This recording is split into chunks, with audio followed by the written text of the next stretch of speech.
bwe batuuse wano bwe beetakisa ne bamugamba kyokozeeko kimala katukwate secretary general ne secretariat be baba bakwata akalulu kano ajja n'abagamba nga kijja kitya bw'oba oyagala bwe kijja tuula waawo ogenda kukiraba Hadija Namyalo ne bamugamba ogenda kukuuma kalulu leka campaign etambule kyokozeeko kimala Hadija Namyalo naaga nti anyumiza gwe akoowa kati nkuwa olutalo luli mu NRM munda olutalo luli munda mu NRM eno biraba bitambule bantu bakuba amazina naye ngena abantu amaziga bakaaba engumi esekera mu kikonde twadongo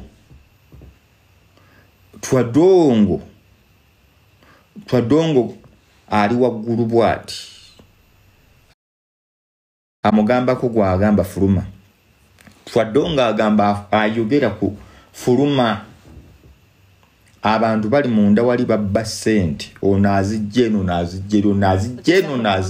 obuvuyo buli mu NRM erisawa yakakati wetugera mwantu mbu omukyala Hajati Namyalo yagobeddwa mu kampeyini bamugambye nti nedda gwegenda tulina program eyo koye program ki mbu bamuwadde gwa kubanga ajja kulinda akalulu bakugambye akavuyo kali mu NRM okwekuba enkokola kuli mu NRM buli kimu mbwe kikyamu kiri mu NRM naye nga byonna bigenda mu maaso munnange wali watabaguddewo olutalo ku NUP bane benjogerako Tamale Mirundi Junior talina bigambo biwomu yadde n'akamu tumuwulirize akalulu kalimu ebbugumu golaya abantu b'e Bulaaya bakyali mu bya Nuupu ngedda babivaamu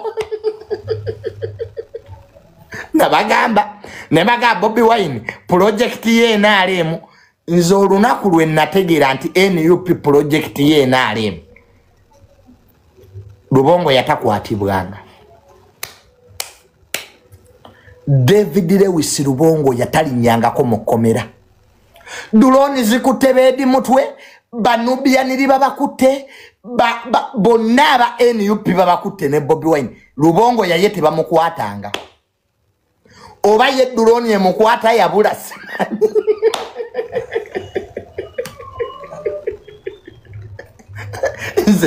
nze Lubongo ya toyinza kunnimba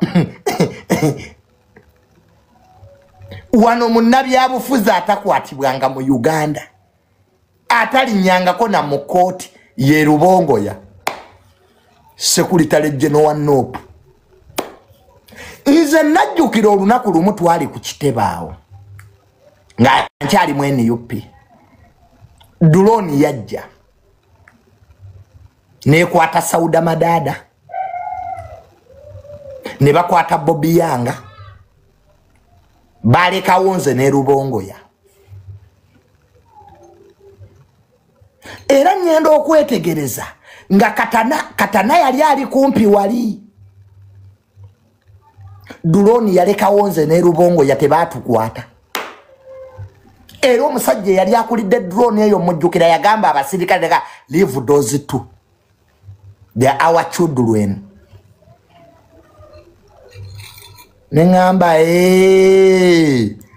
emirimu gyenkola ne Lubongo oba olutalo omukulu Tamale Mirundi Junior lwatankula ajja kumalako nalwo naye nze munnange mbaawo kubanga ndukutuusaako ate tubadde tukyaliawo ne zireeta omukulu pressure ono munnange awanda muliro anti olwategedde nti abanakibiina kya NUP bawandiikidde ekibiina kya iPod nti babakkirize begatte mu kibiina kya iPod kakati munnange agavaayo kitokota nga sikitandike pressure Onagame Kyagulanyi ayagala entebe nze Kyagulanyi nani manyi bwe yagenda e Bungereza baamuwa ssente za campaign naye kyankuba wala abantu ba Nuupu baasomda miliyoni 600 gwe mubinsanya naye ayina obuwumbi mukikakasa mwina olugendo mugamba mutya nti musende mwesonda esente mwesonda kati ze nyinyi ze mwagenda nga e Bulaaya ne mugenda ku BBC News ne mugenda ku CNN baba yamba ki omuntu nogenda e Bulaaya nolemererwa okufunayo ensimbi ezikutambuza mu campaign ozaagala mu banno bebanyigiriza saagalira ddala nze bantu batategeerekera ate abankyawa mu nkyawe nze sirya we Ugambo kya abantu bakusondere sente za campaign nga bagiri nnyo inogende Bulaya. Abazungu bakuyambye ki? Bawe. Kati wali okulayo ki ku mawulire? Bawe. Nonsense. Waliyo omuntu gw'owakira n'owulyanga naye akumazeeko emirembe.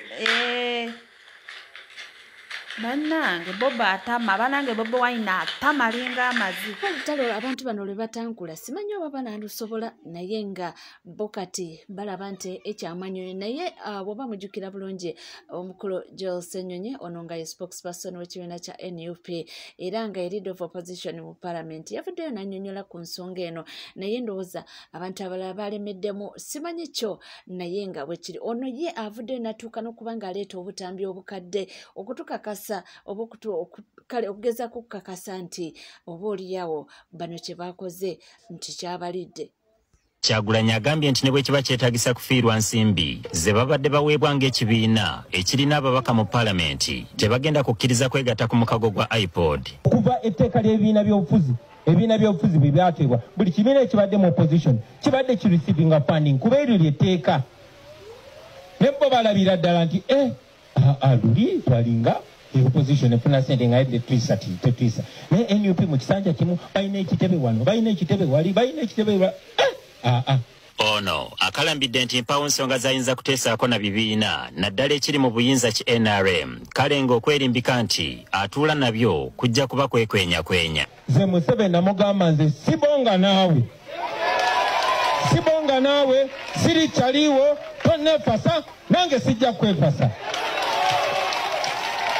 Tewali bya kusingana mbu tunyumyemu ogende ogame international community nti anze siri dictator olaba tunyumya n'aba opposition. Buterevu oli ku Blaze Media we bali kubeera ng'otwekuumiddeko obadde okimanyi nti nno officially National Unity Platform yajoyininze iPod. Kinajjukirwa nti mu bbanga eritali lya walwa myaka egiyise omwogezi w'ekibiina kya National Unity Platform Joel Ssenyonyi President w'ekibiina kya National Unity Platform Bobi Wine n'abalala abakulembeze mu kibiina ekyo baavaayo ne bagalayira ne bagamba mbu bo tebasobola kujoyininga iPod era ne ssente ezigabibwa mu iPod za kibi era mbu babeera bazifunye zibeera zikontana n'ennono zaabwe zibeera zikontana n'ekyo kye baalayira okukuuma oba katugambe nti zibeera zikontana ne constitution y'ekibiina kyabwe.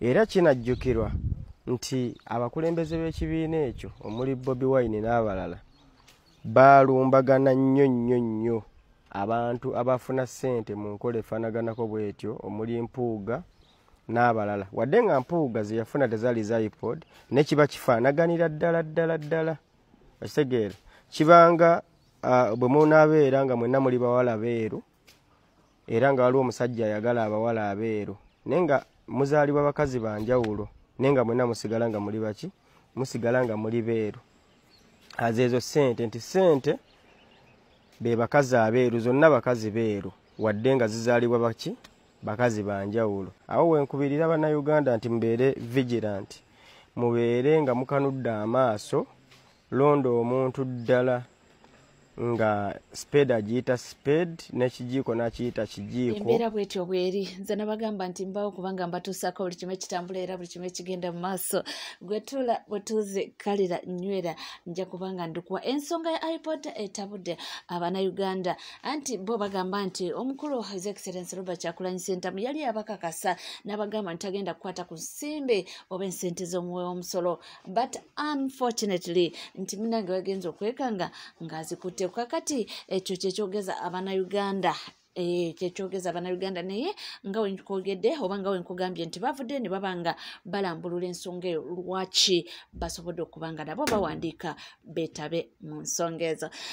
Nga tuvuddeko eyo waliwo omwana muwala waneno eyafudde nga manyiddwaga Agi Fashions era nga omwana muwala oyo twategeddeko nti abadde akolera waneno Ntinda naye nga ebyembi nti abatemu oba njiyita abatemu oba kifeesi nti bamulumbe yabadde addayo waka nga tudde ku pikipiki oba giyite bodaboda oba oyinza ogiyita okada ng'addayo ewaka mbu mu ngalo wabaddeko ebintu byebadde akutte mu ngalo oba zabadde ssente oba zabadde masimu awo simanyi ne bamulumba bamusikeko oyo yabadde alina mu ngalo mukazi wattu n'alemerako ataase ebintu bye naye nga jjukira epiki eno yabadde etambula yabadde egenda kakati okumufa osinga bimuggyeko ate nga bambi naye eno ng'akutte nnyo bireme okuba nga bigenda ne bamusikambula n'ava ku booda n'agwa wansi omutwe n'agukuba mu luguudo. Unfortunately amawulire ge twafunye nti bagezezaako okuba nga bamuddusa mu ddwaliro naye teyasobodde kusimatuka kubanga omutwe gwakubye ejjinja. Omwana muwala oyo kitalo nnyo era kitalo ddala badde adiiringa mu ngoye ez'abaami. Waliwo omuwala mbuuziza nti kyekyaviiriddeko n'omuwala okufa. Ekyamuviiriddeko okufa munnange babbi yabadde atudde ku booda ababbi nga bamunyakulako ensawo n'avaako n'agwa wansi n'asuulawo omutwe. Kyekyamuviiriddeko okufa ababbi. Bannange nga womanyi nti teweetegekedde ekintu yabadde ku booda atudde bulungi kumbe nabo babadde babagoberera ndowooza ne booda yaabwe kati yabadde amunyakulako ensawo waati muwala n'aseerera n'ava ku booda n'akubawo omutwe wansi kyekyamuviiriddeko okufa. Ababbi bannanga bataagala kukola byawe. Katonda amulamuze ekisa ebyamusobako byonna amusonyiwe naye munnanga agenze waatyo nga w'omulaba. Agenze awo mule mirembe. Katonda amusonyiwe ebyamusobako. Kitalo nnyo era kitalo ddala mawulire si malungi yadde nakamu naye nga tuvuddeko era nga tweyongerayo mawulire ag'enjawulo wuno omuwala Marion Masi gwe bagamba nti atadde omukyala Anita Among ku nninga. Agamba nti okwesimbawo kwe kubaddemuko amakoona mangi era yatuuka gye yatuuka n'aba ng'alinga abivuddeko ate mbu agenze okwekanga ate nga kambabawe abe nga tunnyonnyola kiki ddala ekigenda mu maaso. Linnya n'eddoboozi mpitibwa Lupo Masi Marion nesimbyewo ku bwa Woman Member of Parliament e Bukedya District. Ku luli wiiki ewedde batutwala kooti siri wa Bukedya era Electoral Commission yanzija mu register mu National Voters Register naye ate ejjo twagenza okuzuukuka ng'ate nkomyewo ku register. Kino kiba kitegeeza ki? Bano abasajja bano abantu bali tuzanyirako naye nze kyemmanyi Anita Among yakiina muki omukono lwansonga ye nga ye atya akalulu akimanyi bulungi nti tatukoledde ffe nga ffe abalonzi b'e Bukedya. So n'olwekyo Anita Among njagala kutegeeza nti bulijjo otya akalulu naye ku luno oyina kompitita era nze wendi ngenda nominatinga sitidde siina kyentidde kimanyi otukanze nnyo otulimbye nnyo ogenze okozeseza aba RDC ono Zipora gwokozeseza otupetitioninga Zipora tukimanyi bulungi ekisookerako muganda wo ekyokubiri ye PAO. So tewali nnyo ekyamazima kyetusuubiramu. Tukimanyi bulungi nti mu 2031 oyagala kwesimba ku bwa president w'eggwanga naye oyagala kifuula nga zifu Bukedya yenna neteeso ffenna tukkiriza presidential ambition yo kyova olaba oyagala tulemesa okwesimbawo. Nkyensaba abantu b'e Bukedya tubawe omukisa okulonda omukulembeze waabwe si bino ebyokugamba ogenda oyitawo unopposed. Abaana we tuli tukuze tusomye era tuli bakakamu nnyo obukulembeze naffe tubwetaaga si gweka alina otufuga. N'olwekyo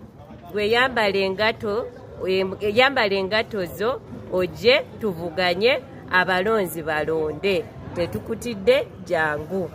Ebyo naye nga ye agamba nti akimanyi omuntu akiri mabega ye mukyala Anita Among mbu byonna zizinga abaddemu mbu yeye naye byonna nga bigenda mu maaso. Ndabyeko abakritisayizinga ne bagamba nti abanakibiina kya NUP mbu tebamanyi kukampeininga mbu balina omuze guli gumu gwokka mbu baba eva abakritisayizinga ba opponent baboogerako ebyo bye babasiga ebitoomi simanyi naye nga nze byempuliddeko awo abantu nga boogera. Eyo tuvuddeyo era nga tweyongerayo mu mawulire ag'enjawulo. Nagambye nti ffe tukutwala Kasavu Kanyama awo nno tweyongera okubanga tutegeera biki ebigenda mu maaso n'eno mu ggwanga Uganda. Wano waliwo omwami ono n'abagambako nti oluusi waliwo mwewunya nnyo. Omwami ono agamba wa NRM Kakongoliro naye waliwo bw'avaayo n'akola analysis n'olowooza nti oba oliawo omwami ono mu NRM ndowooza yeekweseeyo naye nga si wa NRM. Tusooke tuwulire anaku olwaleero aze ne analysis yaki. Olwaleero wentegedde nga abantu baagala ebibi ebyonoonese. Ngenze nintunuulira Paraso, liri puzzle. Si paraso, liri puzzle. Waliwo ekivubuka ekirala bakiyita Bakayanja, Calvin Kayanja, Godfather, Tamale Junior, n'abalala. Boogera ngu akaruuru tikalimu tiyagaasi, tikalimu kukwata bana byabufuzi, tikalimu kukuba masasi, tikalimu kavuyo. Naye bona babyogera bali saidi ya Nuupu ni baba perereza ni bada saidi ya NRM. Buli omu gw'olaba baleekaana avuma Nuupu yali mu Nuupu atanajje waffe mu NRM. Genda oddeyo emabega, genda olabe Tamale Junior, Godfather, Calvin Kayanja, si yoyo, Balili Puzzle, Eddie Kenzo, System Vorongoto, Biwobe, Buna Buyimba, Yeya Buyimba. biwobe manyatebachi osegere System Vorongoto wekari Kayimba. Naye olwaleero omugati gwe bafuna oguliko ka blue band ne prestige ntegeeza sente nizitabeerawo. N'abakazi ne batabeerawo bakyuka. Ge mazima beebamu abantu bennyini abaali bagamba Bobi Wine osibisiza abantu, Bobi Wine ossa abaana. Saawa zino bo bennyini bagamba gavumenti eni muzeeyi olinga atanoonya kalulu. Campaign etuboye tiwali kukwata muntu. Uganda twagala twerabe ku CNN, ku Al Jazeera, ku BBC, ku France 24. Bayo yakavuyo. Bayine nyonta y'omusaayi. Bayo lwaki? Mulowooza kati President Museveni bw'abatunuulira mwogere ebintu ebyo oba beetolodde President Museveni bategera kati mwaboogera ebyo timwawukana n'abafabrikatinga bomu biboma bijingirire ne babwatula. Kati namwe mwagala kuyiyayiyawo waberewo akavuyo mufune sente.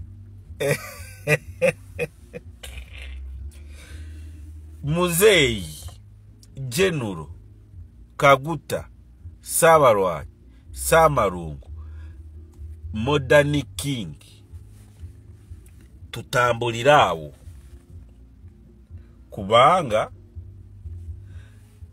nobutasaba kalulu batekeke bisikulini nga bwe biri barage byokoze nebitanakolebwa otegere ekyo bijja kukolebwa gwolowooza muzeeyi naye akyagala kubeera ku BBC, Al Jazeera, CNN baraga Uganda mbi kavuyo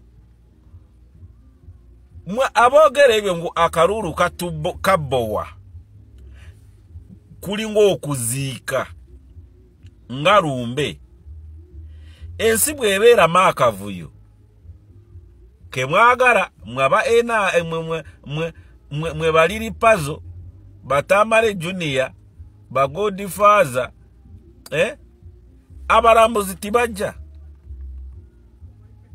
oli ba investor tibajja kati njagala ombuulire waliwo investor asobola kugenda mu Palestine sawa zina agambe njagala kuzimba wano factory oba Sudan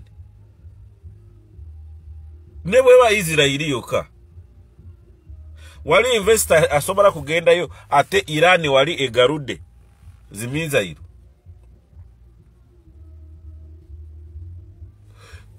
twagara ku CNN wagende ya mawulire agaraga Uganda ngeri stable opposition leader oba Bobby Wine yakubye campaign ye bulungi naita mu kyalo ne bamuyisa makuba amafu n'agategeera ganata narabyo omu agamba go katumuyise mu kyalo alaba makubo ganatandikirawo kukola otegere ekyo kati opo mwe abagala ebiyidde biwedde General Modern King Yoweri Kaguta Museveni webale nnyo kubanga naye yayirako obulimba because mwerabire ngu it was a mistake the last campaign balyoka abantu bafuna akavuyo wano bwali bulimba muzeyi nakitegeera luvannyuma ngu it was a mistake lwaki misinformation kati kyemwagala nenze singa ba opposition bwe babyogera well and good naye mwe abali ku campaign ya muzeeyi abanoonyeza muzeeyi akalu mwe mugamba mu muzeeyi akalu campaign enunga zibowa kweli kati we wazibowa mwagala koleki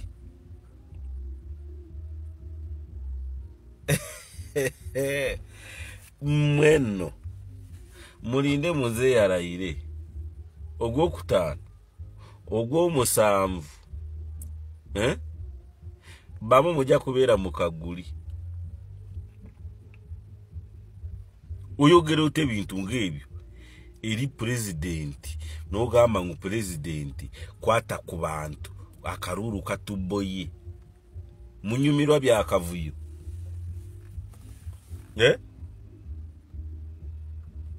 mbuuza gwe eyabyogedde mbuuza gwe Godfather mbuuza gwe liri pazo mbuuza gwe n'abalala abayina endowooza eyo ngu Uganda erina kubeerawo eri mu kavuyo keereere